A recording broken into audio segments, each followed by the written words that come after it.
In 1822, Dr. Clement Moore gave us one more of our holiday customs. Dr. Moore, a minister, wrote a poem called A Visit from St. Nicholas for his children.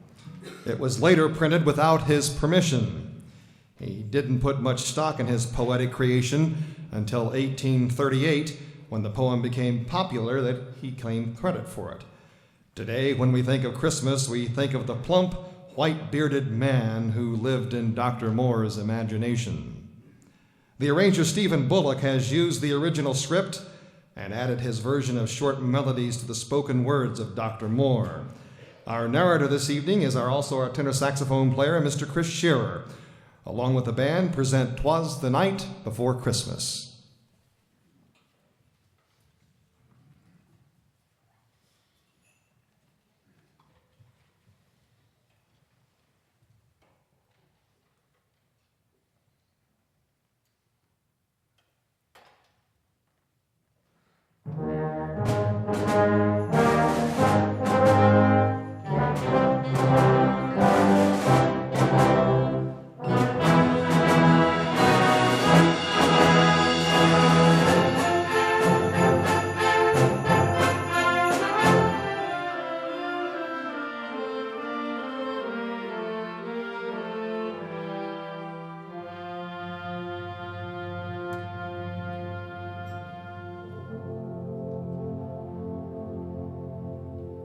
'Twas the night before Christmas, when all through the house not a creature was stirring, not even a mouse. The stockings were hung by the chimney with care, in hopes that St. Nicholas soon would be there.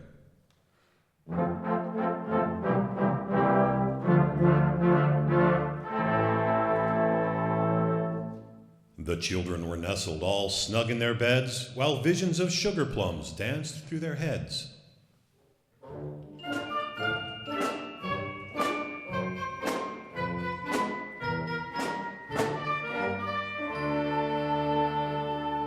And Mama in her kerchief and I in my cap had just settled our brains for a long winter's nap.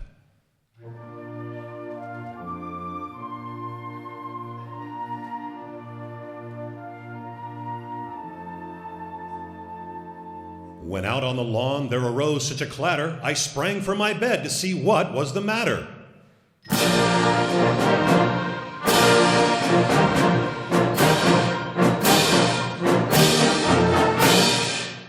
Away to the window I flew like a flash, tore open the shutters and threw up the sash. The moon on the breast of the new fallen snow gave a luster of midday to objects below.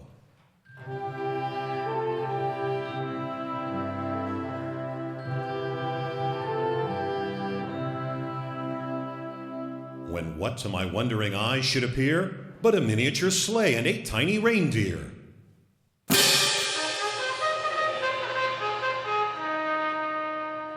With a little old driver so lively and quick, I knew in a moment it must be St. Nick.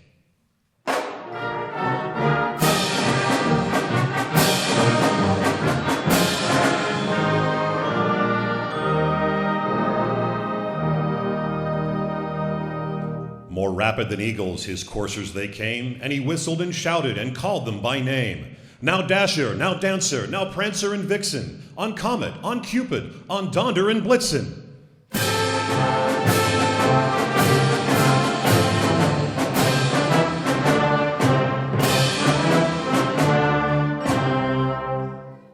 To the top of the porch, to the top of the wall, now dash away, dash away, dash away all.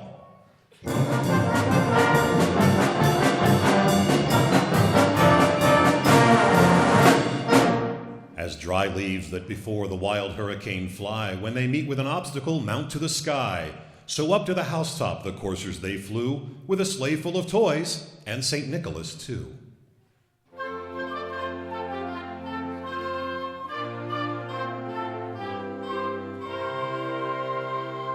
And then in a twinkling I heard on the roof the prancing and pawing of each little hoof.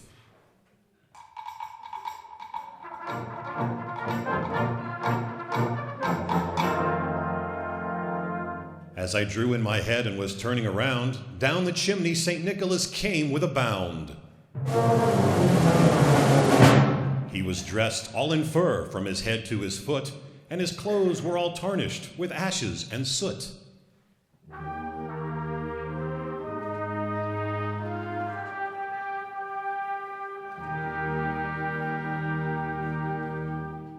A bundle of toys he had flung on his back, and he looked like a peddler just opening his pack.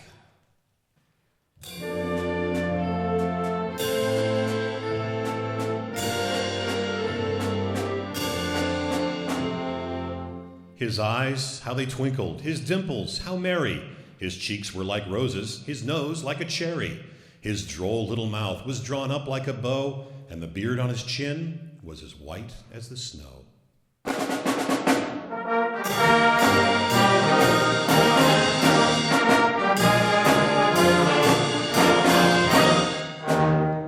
The stump of a pipe he held fast in his teeth, and the smoke encircled his head like a wreath. He had a broad face and a little round belly that shook when he laughed like a bowl full of jelly. He was chubby and plump, a right jolly old elf, and I laughed when I saw him in spite of myself. A wink of his eye and a twist of his head soon gave me to know I had nothing to dread.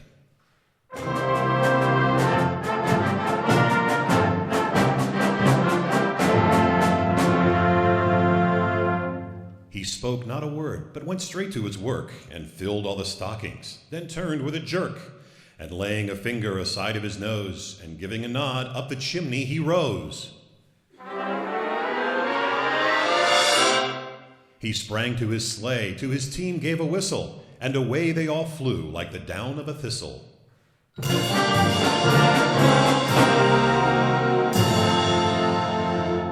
But I heard him exclaim as he drove out of sight, "Happy Christmas to all, and to all a good night."